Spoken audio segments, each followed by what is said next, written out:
ও আমার ভাইজানেরা, আল্লাহর ওলি বাংলা 1309 সালে হজ করে বাড়ি আসলেন। এ সময় তানার স্ত্রী গর্ভবতী ছিল। আমার ভাইজানেরা, আল্লাহ পাক তানাকে একটা পুত্র সন্তান দান করলেন। আল্লাহর ওলি মুজাদ্দিদুজ্জামান তানার নাম রেখে দিলেন আব্দুল হাই, যিনি হলেন বড় হুজুর। আমার ভাইজানেরা, এই জন্য বড় হুজুর যখন মুজাদ্দিদুজ্জামানের সামনে ঘুরে বেড়াতেন, দাদা হুজুর বলতেন, বাবা আমার বড় বেটা হলো কাবা বাইতুল্লাহর গেলাপ ধরে দোয়া চাওয়া সন্তান। আরো জোরে বলেন সুবহানাল্লাহ। ও নবীর উম্মত উম্মাতানিরা, মুজাদ্দিদুজ্জামানকে আমার আল্লাহ তারপরে 5টি সন্তান দিয়েছিলেন। এ সবাই দুনিয়ার জমিনে তারা হায়াত পেয়েছিলেন, তবে সব থেকে কম হায়াত পেলেন যিনি হলেন শেজলা হুজুর পীর কেবলা রাহমাতুল্লাহ আলাইহি। মুজাদ্দিদুজ্জামানের ইন্তেকালের মাত্র 2 বছর পর দুনিয়ার জমিন থেকে তিনি বিদায় নিয়েছিলেন। লম্বা হায়াত পেয়েছিলেন ফুরফুরা শরীফের মেজলা হুজুর পীর কেবলা রাহমাতুল্লাহ আলাইহি, যিনি 2002 সালে ইন্তেকাল করেছিলেন জানাজা নামাজ আদায় করার জন্য। এ বাংলা শাম থেকে 40 লক্ষ মানুষের সমাগম হয়েছিল। ও জওয়ানেরা যুবকেরা, মুজাদ্দিদুজ্জামানের যিনি আওলাদ, যাকে আমরা হুজুর বলি, ইনি হলেন অরিজিনাল, তানার নাম হলো নাজমুস শাহাদাত সিদ্দিকী। আমার ভাইজানেরা, হুজুর রাহমাতুল্লাহ আলাইহি তানার মর্যাদা, তানার দরওয়াজা অন্যান্য ভাইদের থেকে আমার আল্লাহ তানাকে অনেক উচ্চ মর্যাদার ওলি বানিয়েছিলেন।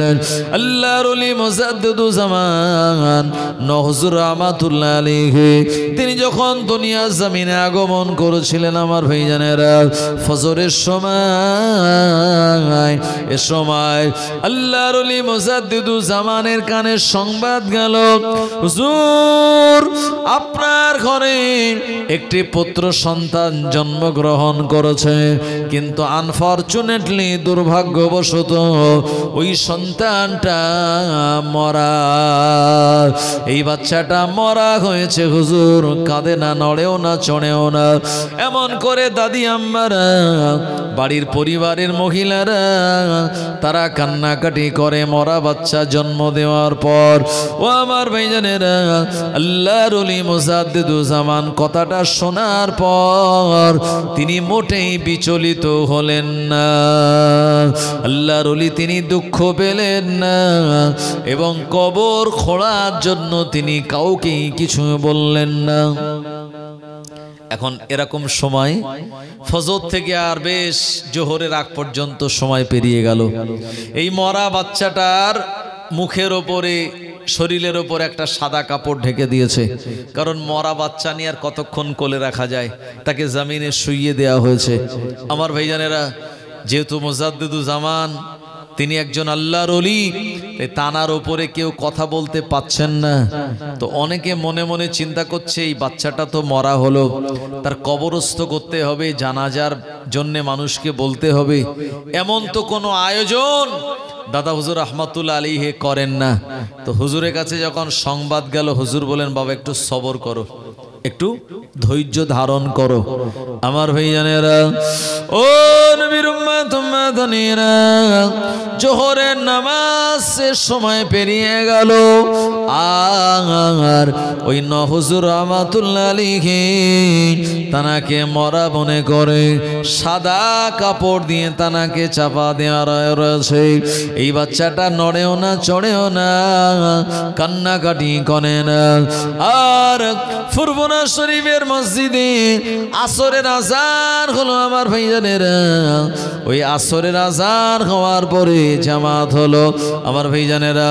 আসরের আজানের আওয়াজ যখন শুরু হলো, আল্লাহু আকবার, আল্লাহু আকবার, আজান হওয়ার সঙ্গে সঙ্গে ফুরফুরা শরীফের হুজুর রাহমাতুল্লাহ আলাইহি বাচ্চা বয়সে মুজাদ্দিদুজ্জামান তিনি ছোটবেলায় তানার আব্বাজানকে হারিয়েছিলেন। মুজাদ্দিদুজ্জামানের আব্বাজানের নাম হলো হাজী আব্দুল মুক্তাদির সাহেব রাহমাতুল্লাহ আলাইহি। মায়ের নাম মোহাব্বতুন নিসা। বসিরহাট আল্লামা দাদা হুজুরের জীবনী লিখেছেন, আপনি পড়লে সেখানে পেয়ে যাবেন। আমি পড়েছি দাদা হুজুর রাহমাতুল্লাহ আলাইহির জীবনী লিখতে গিয়ে বসিরহাট আল্লামা লিখেছেন মুজাদ্দিদুজ্জামানকে তৎকালীন ব্রিটিশ পিরিয়ডে, দাদা হুজুর যেহেতু ব্রিটিশ পিরিয়ডের মানুষ ছিলেন, আমার ভাইজানেরা এই ব্রিটিশ পিরিয়ডে তৎকালীন যুগে ইংরাজি শিক্ষা শেখার একটা ব্যাপক প্রচলন ছিল। মুজাদ্দিদুজ্জামানকে ছোটবেলায় একটা ইংরাজি মাধ্যম স্কুলে ভর্তি করিয়ে দেওয়া হয়েছিল।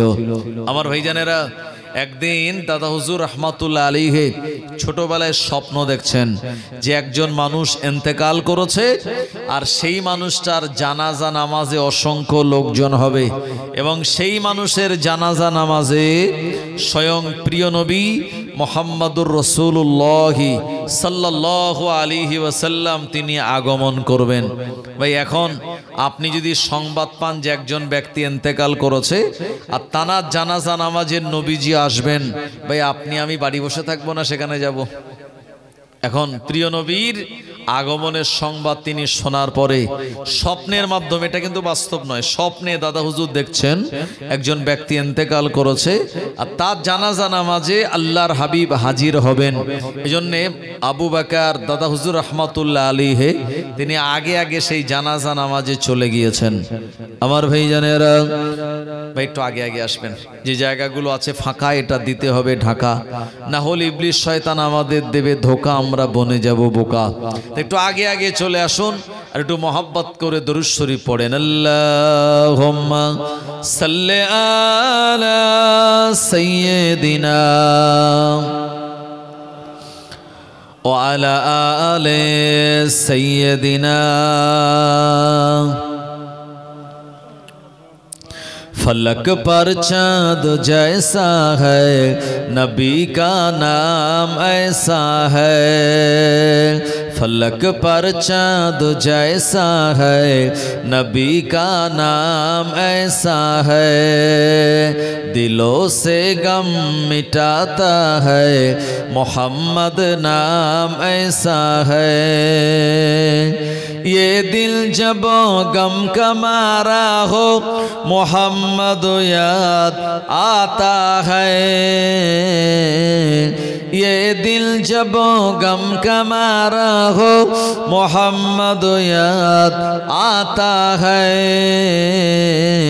जुदा जब कोई प्यारा हो मोहम्मद याद आता है, फलक पर चाँद जैसा है नबी का नाम ऐसा है, दिलों से गम मिटाता है मोहम्मद नाम ऐसा है। अल्लाहुम्मा। अस्सलामु अलैकुम। হ্যাঁ ভাই বলেন, জলসায় আছি। হ্যাঁ কালকে ফোন করবেন।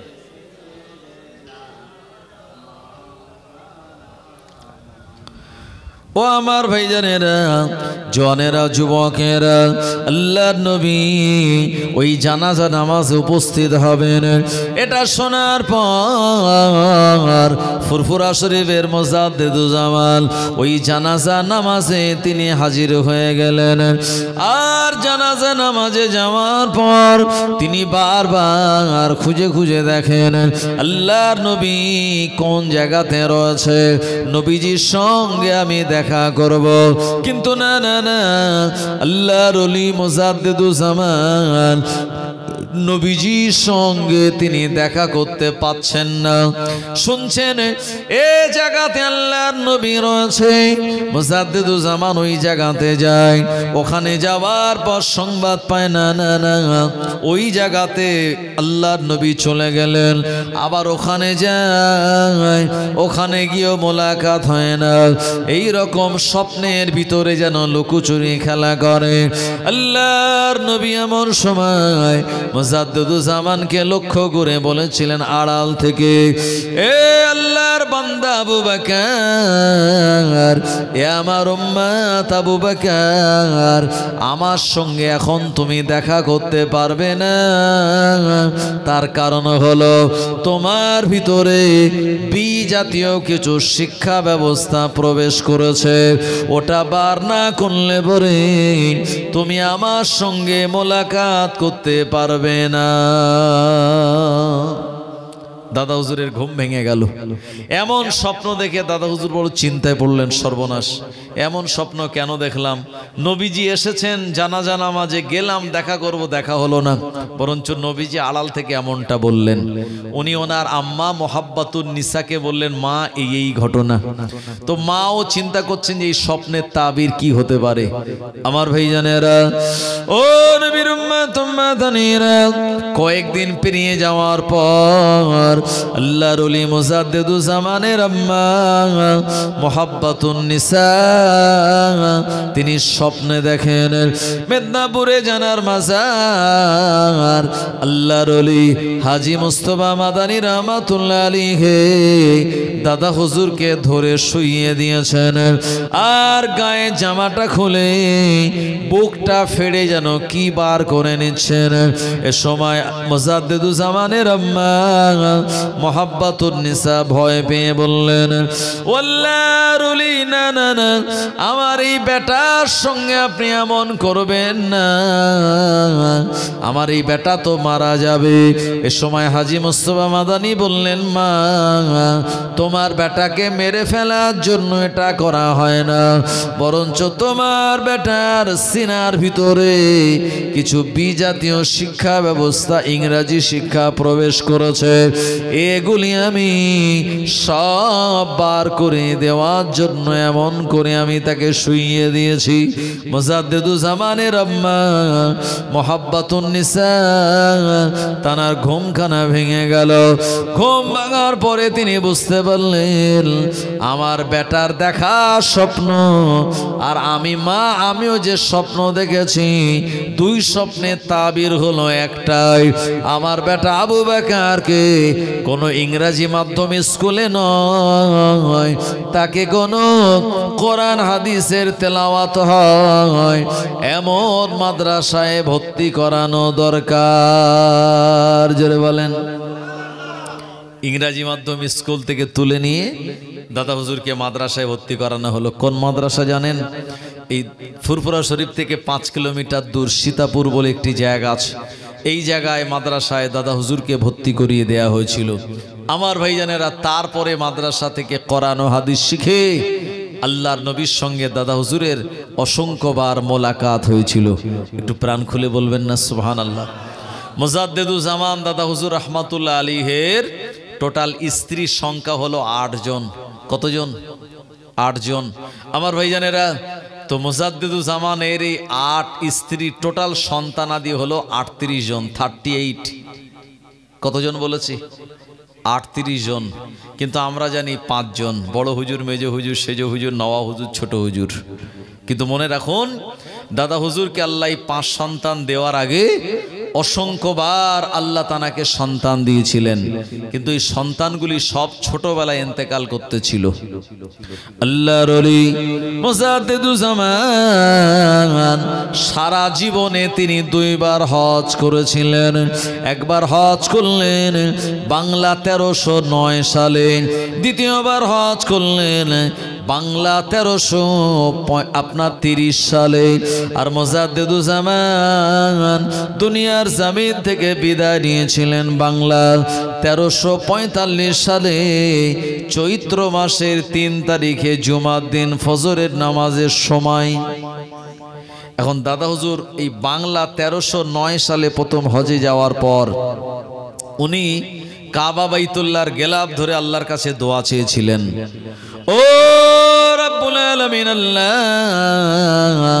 আমি আবু বকর, আল্লাহ পাক আপনি আমায় সন্তান থেকে বঞ্চিত করেন না।